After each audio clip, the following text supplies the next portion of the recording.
புதிய தலைமுறை சார்பில் நடைபயிற்சியின் அவசியம் குறித்த விழிப்புணர்வு பேரணி சென்னை மெரினா கடற்கரையில் இன்று காலை நடைபெற்றது. அண்ணல் காந்தியடிகளின் நினைவு தினத்தில் காந்தி உலக மையத்துடன் இணைந்து நடை நோய்க்கு தடை என்ற வாசகத்தை முன்னிறுத்தி இந்த பேரணி நடத்தப்பட்டது. 4000க்கும் மேற்பட்ட மாணவர்கள் பங்கேற்ற இந்த பேரணி உழைப்பாளர் சிலையிலிருந்து தொடங்கி காந்தி சிலை அருகே முடிவடைந்தது. பேரணியில் விழிப்புணர்வு பதாகைகளை ஏந்திச் சென்ற மாணவர்கள் நடைபயிற்சியின் அவசியம் குறித்த துண்டு பிரசுரங்களையும் விநியோகித்து சென்றனர். புதிய தலைமுறையின் தலைமை செயல் அதிகாரி ஷியாம்குமார், இருதய நோய் சிகிச்சை நிபுணர் சிவகடாட்சம், திரைப்பட நடிகரும் முன்னாள் சட்டமன்ற உறுப்பினருமான SV சேகர் ஆகியோரும் இந்த நிகழ்ச்சியில் பங்கேற்றனர். அனைத்து நோய்களுக்கும் மருந்தாக அமையக்கூடிய நடைபயிற்சியின் அவசியத்தை எடுத்துக் கூறும் பேரணியில் பங்கேற்பது மகிழ்ச்சி அளிப்பதாக அவர்கள் தெரிவித்தனர்.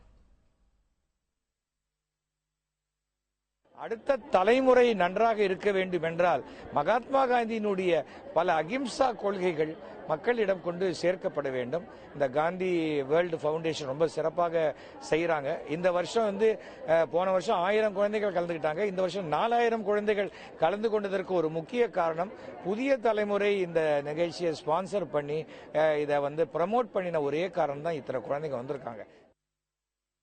அண்ணல் காந்தியடிகளின் 64வது நினைவு தினத்தில் காந்தி உலக மையத்துடன் இணைந்த நடை நோய்க்கு தடை என்ற இந்த விழிப்புணர்வு பேரணியை நடத்துவதில் புதிய தலைமுறை பெருமை கொள்வதாக அதன் தலைமை செயல் அதிகாரி ஷியாம்குமார் தெரிவித்தார். இன்னைக்கு ஹெல்த்தை குறித்து, சுகாதாரத்தை குறித்து, ஹெல்த்தை குறித்து இப்படி ஒரு விழிப்புணர்வு ஏற்படுத்த வேண்டும் என்றால் அதற்கு எப்பவுமே புதிய தலைமுறை ஒரு பங்காற்றும். அந்த விழிப்புணர்வை கொண்டு வருவதற்காக தான் இந்த சென்னை வாக்கத்தான் நடை நோய்க்கு தடை என்கின்ற இந்த முயற்சிக்கு உறுதுணையாக அவங்களை உற்சாகப்படுத்தும் வண்ணமாக இதிலே நாங்கள் இணைந்து செயல்பட்டுக் கொண்டிருக்கிறோம். அனைத்து நோய்களுக்கும் மருந்தாக அமையக்கூடிய நடைபயிற்சியின் அவசியத்தை எடுத்துக் கூறும் விழிப்புணர்வு பேரணியில் பங்கேற்பதில் மகிழ்ச்சி அடைவதாக இருதய நோய் சிகிச்சை நிபுணர் சிவகடாட்சம் தெரிவித்தார். இன்னைக்கு வளர்ந்து வரும் சமுதாயத்தில் முக்கியமா ஏற்படுற நோய்கள் எல்லாத்துக்கும் காரணம் லைஃப் ஸ்டைல் சேஞ்சஸ் அப்படிங்கிறாங்க. முந்தியெல்லாம் ஒரு மனுஷன் பசிக்கும் போது போய் வேட்டையாடி சாப்பிட்டான். அப்படிதான் ஹியூமன் ரேஸ் டெவலப் ஆச்சு. இப்ப நம்ம வேட்டைக்கும் போறதில்ல, நடக்கிறதும் இல்லை.